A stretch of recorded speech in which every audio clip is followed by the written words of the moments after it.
অধ্যায় ১০ পথ ও পথিক। মোহাম্মদ মুশফিকুর রহমান মিনার, খুলনা প্রকৌশল ও প্রযুক্তি বিশ্ববিদ্যালয়।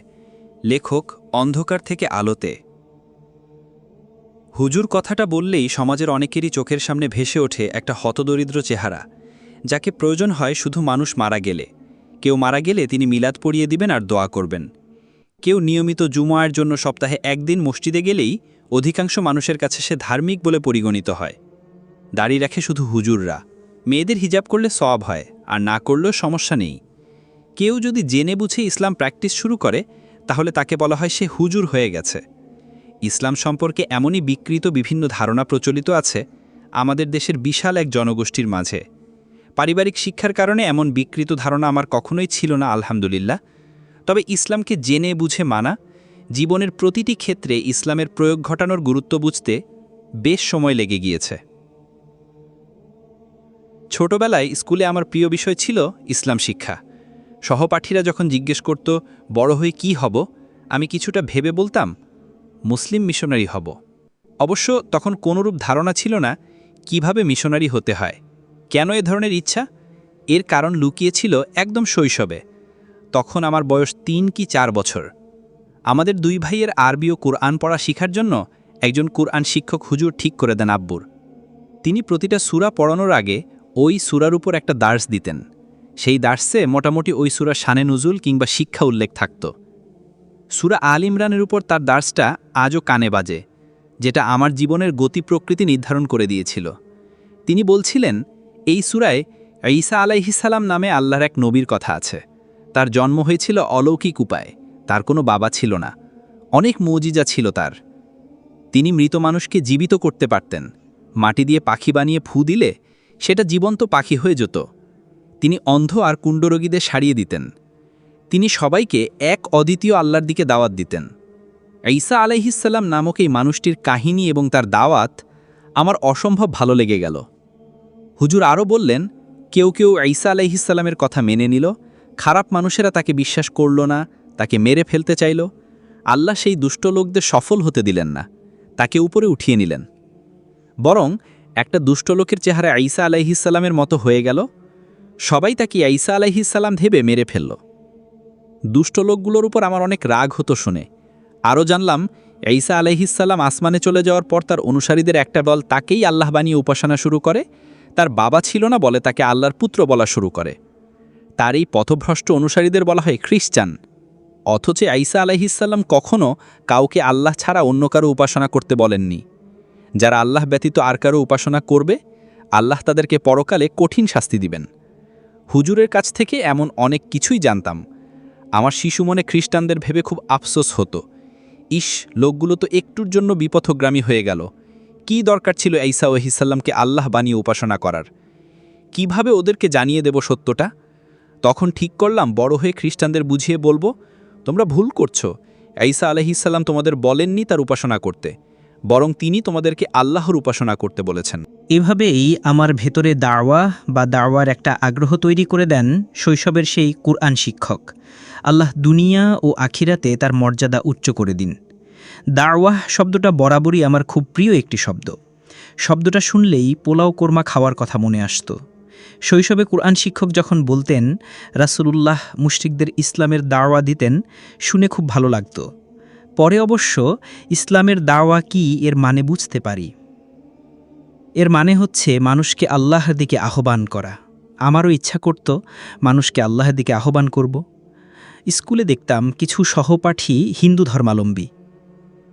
আমার তাদেরকে খুব দাওয়াত দিতে ইচ্ছা করত, খুব বলতে ইচ্ছা করত, আল্লাহ ছাড়া অন্য কারো উপাসনা করো না। এমনটা করলে আল্লাহ তোমাদেরকে আখিরাতে কঠিন শাস্তি দেবেন। কিন্তু ওরা কি মনে করবে ভেবে কাউকেই আর বলতে পারিনি। দায়ী হবার সুপ্ত ইচ্ছা মনের ভেতরেই রয়ে গেল। আরেকটু বড় হয়ে শুনতে পেলাম খ্রিস্টান মিশনারিরা সারা পৃথিবীতে তাদের ধর্ম প্রচার করে। আফ্রিকার গহীন অরণ্য, আমাজন অববাহিকার দুর্গম এলাকা থেকে শুরু করে পৃথিবীর হেন জায়গায় নেই যেখানে তারা খ্রিস্ট ধর্ম প্রচার করে না। খ্রিস্টান তো তারা যারা ঈসা আলাইহিসসালাম এর শিক্ষা থেকে বিচ্যুত হয়ে তাকেই উপাস্য প্রভু সাব্যস্ত করেছে, আল্লাহর সাথে শরীক করেছে। মনের কোণে ভাবনা চলে আসতো, ইসলাম তো শ্রেষ্ঠ ধর্ম, খ্রিস্টানরা একটা ভুল ধর্মের জন্য এত কষ্ট করছে, আমরা আমাদের সত্য ধর্মের জন্য কি করছি? কুল জীবনের শেষ দিকে মরিস বুকাইলির বাইবেল, কুরআন ও বিজ্ঞান এবং মানুষের আদি উৎস বই দুটি পড়ে এ ব্যাপারে কিছুটা ভরসা পাই। বিশ্ববিদ্যালয় জীবনে এসে জীবনকে নতুনভাবে দেখা শুরু করলাম। জীবনের লক্ষ্য ও উদ্দেশ্য সম্পর্কে ভাবনা এলো। বিশ্ববিদ্যালয় জীবন হচ্ছে এমন একটি সময় যখন প্রত্যেকের ভেতরের আসল আমিটা বের হয়ে আসে। সৎসংখ্যা এবং কিছু অসাধারণ আলেম ও দায়ীর প্রভাবে জীবনের প্রতিটি ক্ষেত্রে ইসলামের প্রতিফলন ঘটানোর গুরুত্ব উপলব্ধি হলো। পারিবারিক শিক্ষার কারণে বালেগ হওয়ার পর থেকেই সালাত আদায় করতাম, আলহামদুলিল্লাহ। তবে সব সালাত মসজিদে গিয়ে জামাতের সাথে আদায় করা হতো না। অসাধারণ কিছু বড় ভাই এবং সমবয়সী দিনী ভাইয়ের সংস্পর্শে থেকে সকল সালাত মসজিদে পড়া শুরু করলাম। একসময় কল্পনাও করতে পারিনি তরুণ বয়সে কিভাবে মানুষ দাড়ি রেখে টাকনুর উপরে প্যান্ট পরে চলতে পারে, কিন্তু ক্রমে সেই জিনিসগুলো আমার নিজের জীবনের অনুষঙ্গে পরিণত হলো। ছোটবেলায় অনেকবারই কুরআন খতম করেছি, তবে অর্থসহ পড়ার প্রবণতা ছিল কম। এক রমজান মাসে মূল আরবির সাথে সাথে সম্পূর্ণ কুরআনের অর্থও পড়ে ফেললাম। আল্লাহ আল কুরআনে বলে দিয়েছেন, জিন ও মানবজাতিকে তিনি শুধুমাত্র ইবাদতের জন্যই সৃষ্টি করেছেন। এই আয়াতটি অনুধাবন করলে কারো আর নিজ জীবনের মূল করণীয় দায়িত্ব সম্পর্কে সন্দেহ থাকে না। আল কুরআন উপলব্ধি করলে যে কেউ বুঝতে পারবে ব্যক্তিগত, সামাজিক, রাষ্ট্রীয় সকল জায়গায় একমাত্র আল্লাহ তাআলার বিধানই অনুসরণযোগ্য। তা না করলে পরকালে কঠিন শাস্তির সম্মুখীন হতে হবে। দিনী ভাইদের সাথে রিয়াজুস সালেহীন ও বিভিন্ন হাদিসের কিতাব পড়া শুরু করলাম। প্রখ্যাত দাঈদের লেকচার দেখা শুরু করলাম। পরিচিত হলাম কিংবদন্তি জাকির নায়েক হাফিজাহুল্লাহ এর বই ও লেকচারগুলোর সাথে। আমাদের প্রজন্মের যারা তরুণ বয়সে ইসলাম প্র্যাকটিস করছে, তাদের মধ্যে খুব কম সংখ্যকই আছে যারা জাকির নায়েকের দ্বারা প্রভাবিত নয়। ওলামায়ে কিরামের বই পড়ে ও লেকচার শুনে বুঝতে পারলাম সহিহ শুদ্ধভাবে ইসলাম পালনের গুরুত্ব।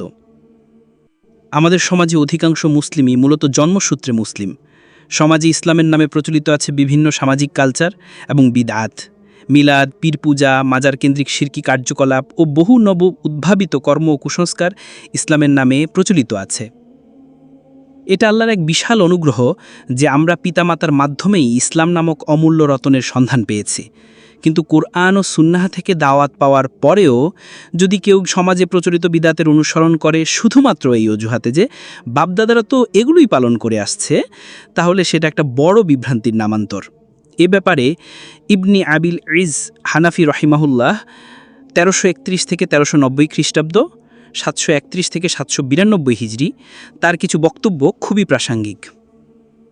কেউ যদি সত্যের প্রমাণ সন্ধান ছাড়াই অন্ধভাবে বাবা মাকে অনুসরণ করে এবং তার সামনে প্রকাশ হয়ে যাওয়া সত্যকে অগ্রাহ্য করে, তাহলে সে প্রকৃতপক্ষে নিজ খেয়াল খুশির অনুসরণ করছে। এ থেকে সতর্ক করে আল্লাহ বলেছেন, এবং যখন তাদেরকে বলা হয় যে আল্লাহ যা অবতীর্ণ করেছেন তা অনুসরণ করো, তখন তারা বলে, বরং আমরা তারই অনুসরণ করব যা আমরা পিতৃপুরুষ হতে প্রাপ্ত হয়েছি। যদিও তাদের পিতৃপুরুষদের কোনো জ্ঞানই ছিল না এবং তারা সুপথগামীও ছিল না। এই একই ব্যাপার মুসলিম পরিবারে জন্মানো অনেকের জন্যও সত্য। তারা বিশ্বাস ও কর্মের ক্ষেত্রে তাদের বাপ দাদাদেরই অনুসরণ করে যায়।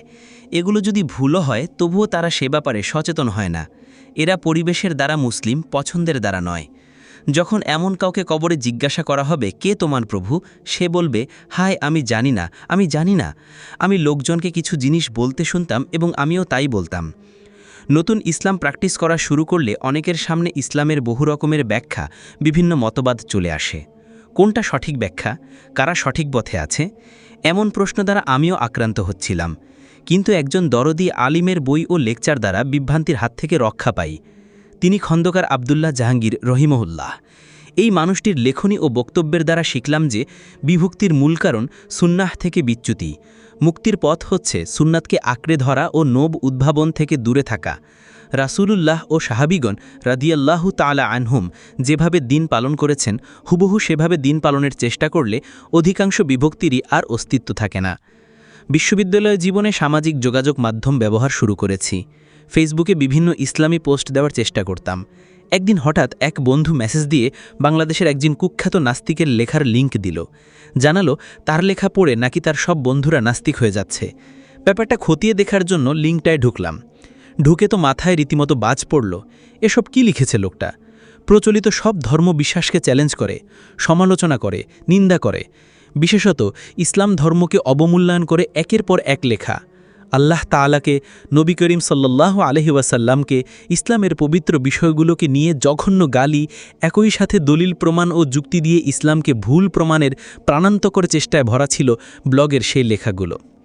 নাস্তিক ব্লগারদের কথা আগেও একটু আষ্টু শুনেছি, কিন্তু অবস্থা যে এত ভয়াবহ তা ঘুণাক্ষরেও জানতাম না। প্রায় একই সময়ে ফেসবুকে নাস্তিকদের একটা স্পন্সর্ড আন্তর্জাতিক পেজ চোখে পড়ে। আস্তে আস্তে ফেসবুক ও ব্লগে ইসলাম বিরোধী নাস্তিক চক্রের সাথে পরিচিত হতে থাকি। তাদের দাবিগুলো, বিশেষত আল কুরআন নিয়ে তাদের অভিযোগগুলো খুঁটিয়ে দেখা শুরু করি। একদম নির্মোহ পর্যবেক্ষণ দ্বারা লক্ষ্য করলাম এগুলো একেবারেই ভিত্তিহীন অভিযোগ। শুরু হলো তাদেরকে জবাব দেওয়ার পর্ব, বিতর্ক। কিন্তু এই অভিজ্ঞতা খুব সুখপ্রদ তা বলা যাবে না। সুস্থ আলোচনা আর যুক্তির বিপরীতে তাদের পক্ষ থেকে জঘন্য ভাষা, গালি আর আল্লাহ ও রাসূলটাকে অপমান করার প্রবণতাই ছিল বেশি। যতই তাদের অপপ্রচার দেখতাম ততই আমার জেদ বেড়ে যেত, তত বেশি দিন নিয়ে পড়াশোনা করতাম। তাদের এই অপপ্রচারগুলো আমাকে উল্টো আল্লাহর দিনের আরও কাছে নিয়ে আসতে লাগল। নিশ্চয়ই আল্লাহ উত্তম কৌশলী। নাস্তিকদের ফেসবুক পেজগুলোতে দেখতাম খ্রিস্ট ধর্মাবলম্বীদের ব্যাপক আনাগোনা, যারা খুব মধুর ভাষায় নাস্তিকদেরকে তাদের ধর্মের দাওয়াত দিত। তাদের মধুর ভাষা দেখে মনে করলাম এরা নিশ্চয়ই নাস্তিকদের তুলনায় কম উগ্র। কিন্তু বিদেশি খ্রিস্টানদের ধর্মীয় বিতর্কের পেজগুলোতে গিয়ে সেই ভুল ভাঙল। উগ্রতা ও ইসলাম বিদ্বেষে তারা নাস্তিকদের চেয়ে কিছুমাত্র কম নয়, বরং পড়াশোনা ও অনুসন্ধানের পর ধীরে ধীরে আবিষ্কার করলাম ইসলামের বিরুদ্ধে নাস্তিকদের দাবিগুলো মূলত খ্রিস্টান মিশনারিদের গবেষণা থেকে নেওয়া। অর্থাৎ ইসলাম বিরোধিতার শেকড় যেন এক সূত্রে গাঁথা। বিশ্ববিদ্যালয়ে আসার কিছু আগে থেকেই অন্য ধর্মগুলোকে নিয়ে ঘাটাঘাটির অভ্যাস ছিল, বিশেষত ইহুদি ও খ্রিস্ট ধর্ম।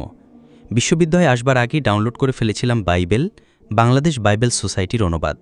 অন্য ধর্মগুলোর ব্যাপারে পড়াশোনা করে ও ইসলামের সাথে সেগুলোর তুলনা করে বহু আগেই উপলব্ধি হয়েছে যে ইসলাম অন্য সকল ধর্মের চেয়ে শ্রেষ্ঠ। কাজেই তাদের জবাব দেওয়ার ব্যাপারে বেশ আত্মবিশ্বাসী ছিলাম। ইসলাম বিরোধীদের ব্যাপারে অনলাইনে আমার আর্গুমেন্টগুলো এবং নিজস্ব গবেষণাগুলো নোট করে রাখার অভ্যাস হয়ে গিয়েছিল। দিনরাত তাদের অভিযোগগুলোর জবাব নিয়ে গবেষণা করতাম, লিখতাম। এই অভিজ্ঞতাগুলো আমাকে পরবর্তী সময়ে সাহায্য করেছে বিভিন্ন খ্রিস্টান মিশনারি অর্গানাইজেশনে গিয়ে তাদের মুখোমুখি হতে, তাদের আল্লাহ পথে দাওয়াত দিতে। পূর্বযুগের মুসলিমগণ যখন আরবের ছোট ভূখণ্ড থেকে যখন ইসলামের দীপশিখা হাতে নিয়ে পৃথিবীতে ছড়িয়ে গিয়েছিলেন, আল্লাহ তাআলা তাদেরকে সাহায্য করেছিলেন। পৃথিবীর এক বিশাল ভূখণ্ডের মানুষ ইসলাম গ্রহণ করেছিল। আমার মতো ক্ষুদ্র ও নগণ্য ব্যক্তিকেও আল্লাহ সাহায্য করেছেন। অনলাইনে একজন রোমানিয়ান ও একজন কেনিয়ান খ্রিস্ট ধর্মাবলম্বীকে কালিমা পড়ানোর সৌভাগ্য হয়েছে, আলহামদুলিল্লাহ। কতই না ভালো হতো যদি পূর্বযুগের মুসলিমদের মতো সেই সোনালী সুদিন ফিরে আসত। আমাদের সম্মানিত আলিমগণ যদি অমুসলিমদের নিকট দাওয়াত পৌঁছানোর দিকে আরেকটু মনোযোগী হতেন।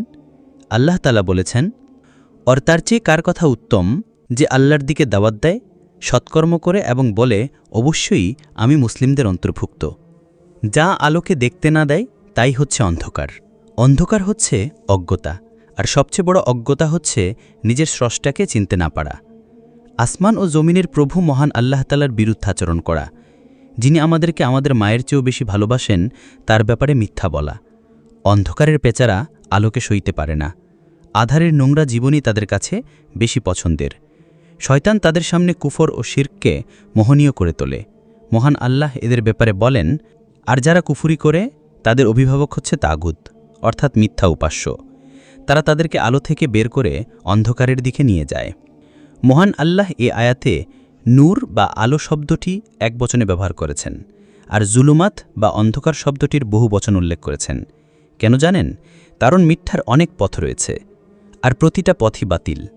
নাস্তিকতা, সংশয়বাদ, অজ্ঞেয়বাদ, ইহুদিবাদ, খ্রিস্টবাদ, হিন্দুবাদ, যে নামেই ডাকা হোক না কেন, প্রতিটা পথ কেবল অন্ধকারেই নিয়ে যাবে, সত্য থেকে দূরে সরিয়ে নিয়ে যাবে। আর নূর বা আলোর পথ তা তো একটিই। তবে আলোর পথটাকে চিনতে পারাই শেষ কথা নয়। অনেকেই সত্যটাকে চিনতে পারে, কিন্তু তার উপর ঈমান আনতে পারে না। আবার ঈমান আনলেও তার উপর অটল থাকতে পারে না। লক্ষ্য করেছেন আলোচ্য আয়াতে আল্লাহ তাআলা কাফিরদের ব্যাপারে কি বলেছেন? শয়তান তাদেরকে আলো থেকে অন্ধকারে নিয়ে যায়। আচ্ছা, যারা কাফির তারা তো এমনিতেই অন্ধকারে রয়েছে, তাহলে কিভাবে তারা আলো থেকে অন্ধকারে যাবে? কোরআনের তাফসিরকারকরা এর উত্তর দিয়েছেন।